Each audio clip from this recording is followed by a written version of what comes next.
lumière aussi.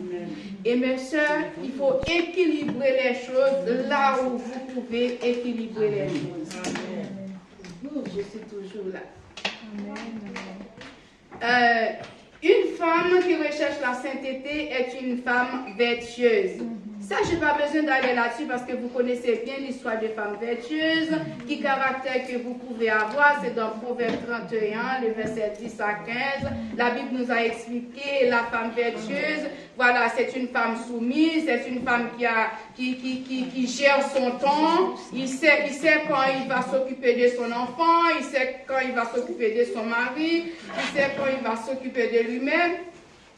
Pour entrer dans ces sujets-là, j'ai un professeur qui nous a donné un petit anecdote concernant du temps.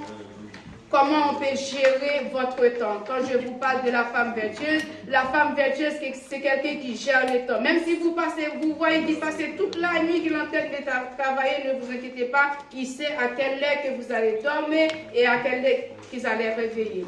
Mais dans le temps que vous gérez, si vous êtes une femme vertueuse, vous avez 3/4 des temps, vous avez, je n'ai pas dit 4/4 des temps, parce que vous savez bien, il faut aller dormir. Il y a un tiers pour vous, il y a un tiers pour vous, pour la famille. Il y a un tiers que vous devez gérer votre travail pour faire des courses et tout. Il y a le tiers, c'est le tiers de Dieu. Amen. Et le tiers de Dieu, il faut le donner à Dieu. Et si vous donnez le tiers qui appartient à Dieu, c'est ce tiers-là qui va vous aider de gérer le deux tiers que vous avez. Qu'est-ce que je vais vous dire par là? Et combien de personnes là qui ont un temps personnel avec Dieu? Tout le monde. Oui? Tout le monde. C'est tout le monde. C'est quel jour, c'est quel temps que vous avez ce temps-là, Sœur Hélène?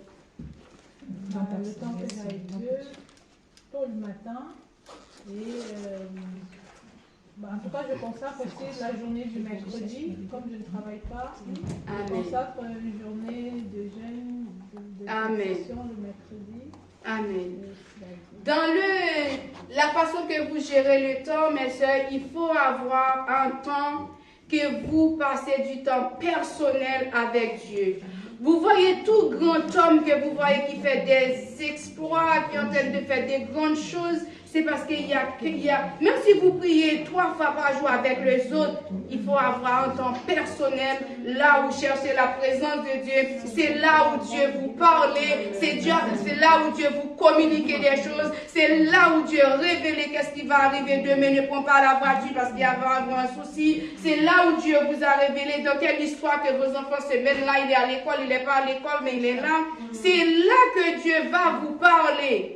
Il peut vous parler quand vous êtes accompagné les autres dans la prière, mais il faut avoir un temps personnel. Ces temps-là, là où chanter, faire des psaumes, faire la lecture de la Bible, et après vous faites une silence. Si vous pouvez planer. Amen. Et c'est là que Dieu vous est en train de parler. Mardi, je suis en train de prier. Il était midi.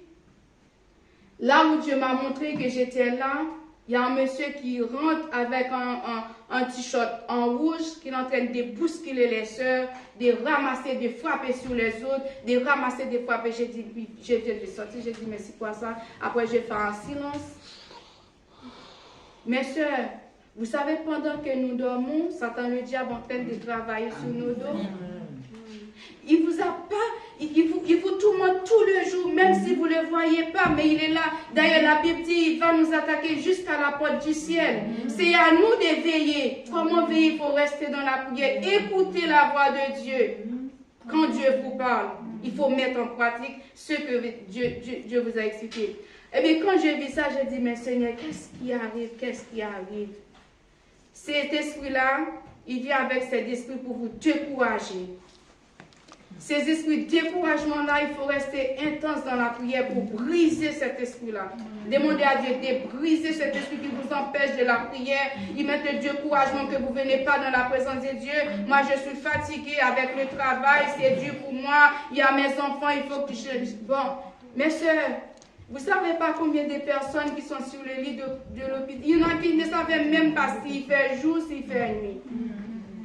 sont où ces enfants? Ces enfants-là, mais ils sont en train de vivre quand même. Mais votre vie spirituelle, c'est primordial, c'est nécessaire pour vous. Je salue ma soeur Betty, que Dieu vous bénisse, ma soeur. Voilà, c'est là que Dieu va vous faire grâce de retrouver tout cela. De retrouver tout cela, mes soeurs. Alors, pour bien dire ce que je vais vous expliquer, cet esprit-là, comment vous allez combattre, c'est dans la prière. Et je vis encore, il y en a un autre esprit qui est en train de balancer des pierres. De balancer des pierres. Mais je ne sais pas qu'est-ce que ça veut dire. De toute façon, nous n'avons pas le choix de vraiment prier Dieu. Si vous ne priez pas, vous laissez cet esprit-là trouver la place. C'est comme ça vous allez voir que vous refroidissez timidement, rien ne vous intéresse dans la présence de Dieu, et puis il prend place. Après, vous allez passer, vous allez demander, il est où ma sainteté? Mais Satan, le diable nous connaît. Moi aussi, celui-ci devait faire attention. Je vais faire attention. Mardi, c'était lundi 8 que j'entraîne de prier. Et bien sûr, si vous passez un moment difficile, je suis toujours dans mon exhortation. Je ne perds pas les filles. Si vous avez passé quelque chose de très difficile, je vous invite à faire confiance à Dieu avec ce problème-là.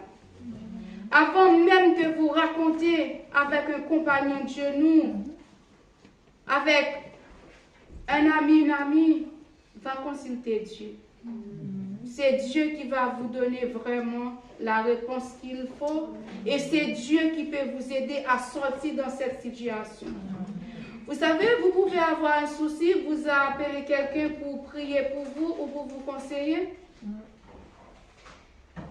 Mais la situation est tellement profonde, la personne peut vous aider, mais celui qui peut vous sortir, retirer dans cette difficulté, c'est Jésus de Nazareth. C'est pour cela, en tout le temps, il faut toujours faire confiance à Dieu, que Dieu passe avant tout. C'est lui notre lumière, notre boussole, c'est lui notre avocat, notre juge, notre défenseur. Tous les problèmes que nous avons, nous devons faire appel à Jésus de Nazareth. Amen. Amen. Amen. Je ne sais pas quelle heure que je devais rester. Là. Il te reste 3 minutes. 3 minutes ou 30? Ouais. Mais maintenant 2. Mais ça diminue. Mes soeurs, la parole de Dieu nous expliquait une femme vertueuse a plus de valeur que des perles. Alors regardons-nous dans ces paroles comme un miroir pour voir ce que nous avons, la caractéristique d'une femme vertueuse, puisque la Bible nous a expliqué que, bon, je pense que c'est notre rêve. On est tous vœux de faire les choses bien. Moi, surtout quand je fais mes affaires pour Dieu, quand je fais quelque chose pour Dieu, j'ai toujours vu que tout ça se passe bien. J'ai prié, j'ai demandé à Dieu de me faire grâce et de me donner la force et que ce soit réalisé. Et je pense que chacun de nous qui là, c'est notre souhait. C'est notre souhait pour ça réaliser. Du coup, nous n'avons pas le choix de faire ce genre de choses. Dans Luc chapitre 10, le verset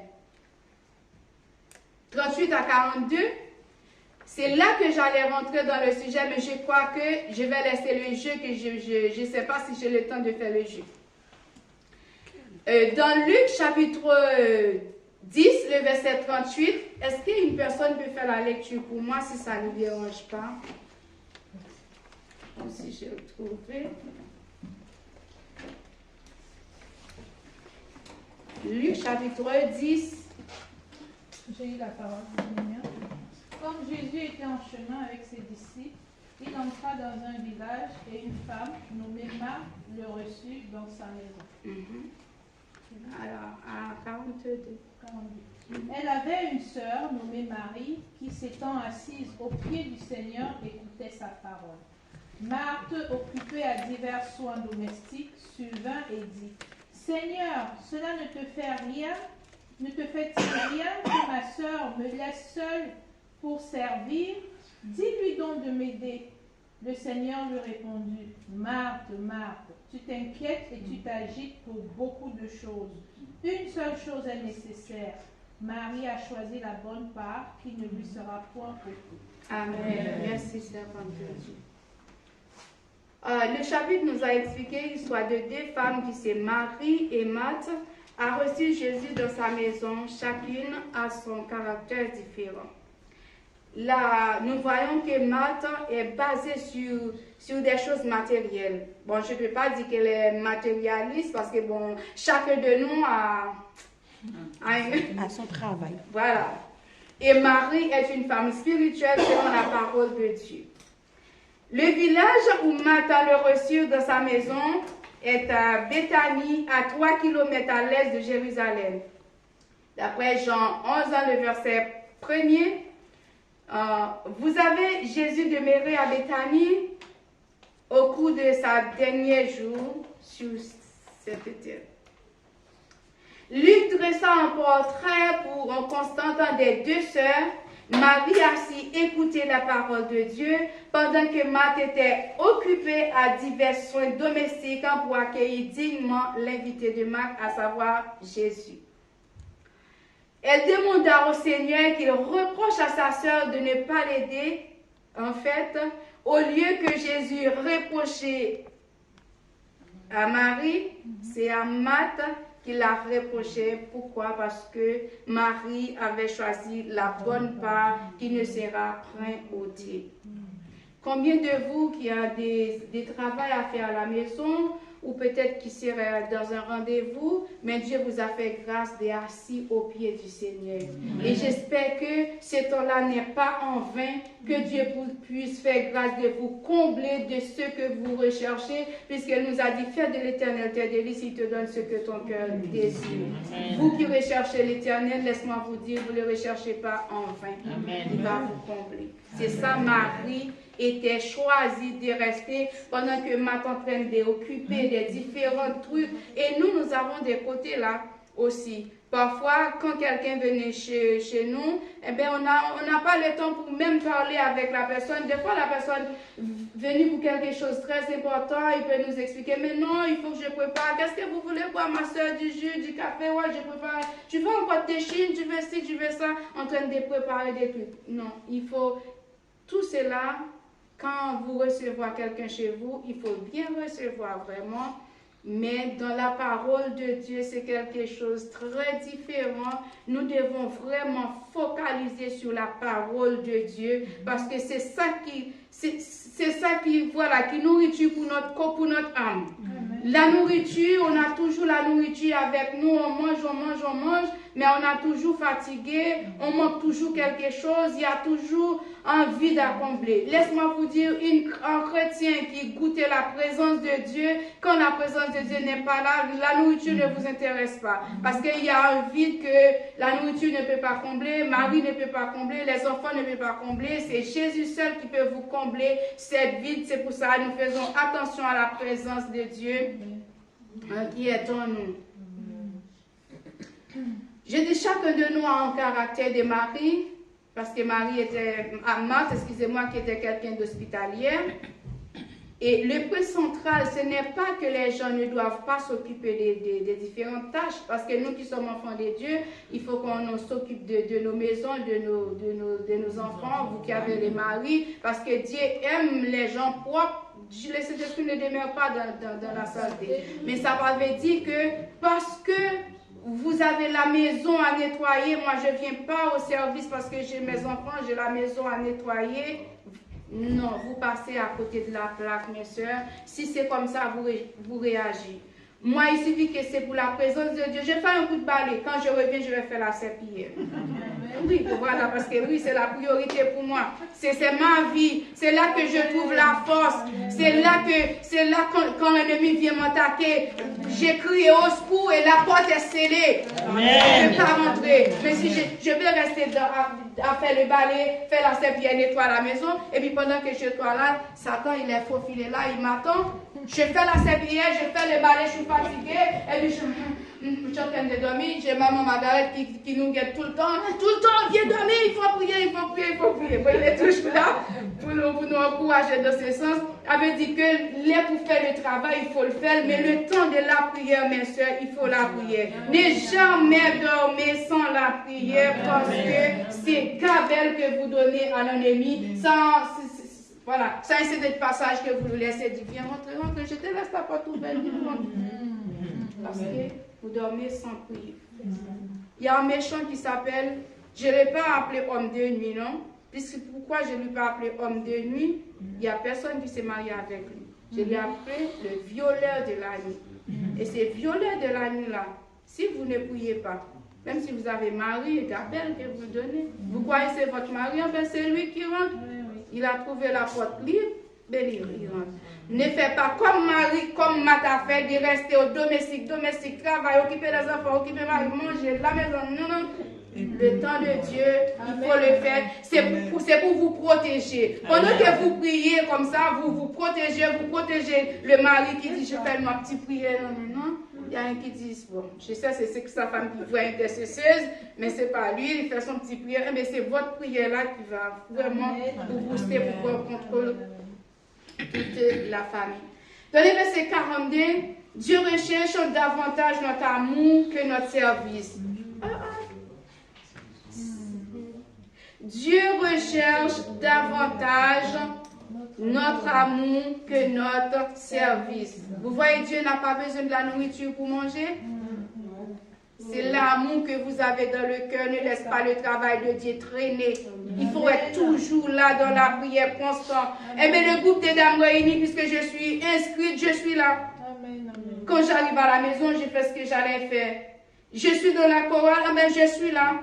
Moi, quand j'étais dans cette activité-là, j'ai passé toute ma journée. Et quand j'ai vu 18 ans, il faut que je rentre à la maison, je restais comme ça, je suis en train de regarder tout le monde. Je vais dire mon truc, je ne vois personne. Et voilà, je sens que c'est là ma vie, je vais rester. C'est ça l'amour de Dieu. Il faut que l'amour dans votre cœur pour le service de Dieu. Ne laisse pas le service de détraîner. Il suffit que c'est le balai, mais vous faites le balai. Vous pouvez chanter pour Dieu. Vous pouvez aller dans la chorale, mais vous faites tout ce que vous voulez. Mais ne laisse pas le travail de Dieu. Ayez l'amour de Dieu dans votre cœur. Et quand cet amour-là dégage, vous allez voir, vous allez visiter des veuves, vous allez visiter des orphelins, et vous pensez à la personne qui franchement, qui est dans le besoin. Merci ma soeur Hélène, qui sont dans le besoin. Voilà, c'est ça quand vous avez l'amour de Dieu dans votre cœur. Et telle est la bonne part qui ne sera pas ôtée. Le Seigneur veut nous convertir des Marthe en Marie. Combien de personnes qui veulent prendre la place de Marthe et combien de personnes qui veulent rester dans la place de Marie?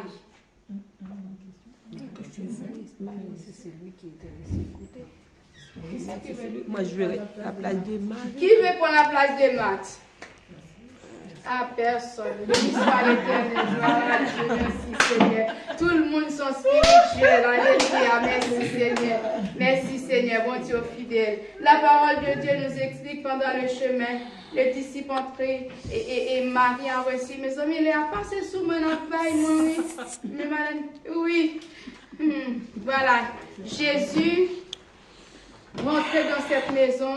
Il est fait que d'enseigner. Marie était assise pour écouter l'enseignement de Dieu. Combien de personnes qui viennent dans l'étude biblique ici pour écouter la parole de Dieu? Si vous ne venez pas à l'étude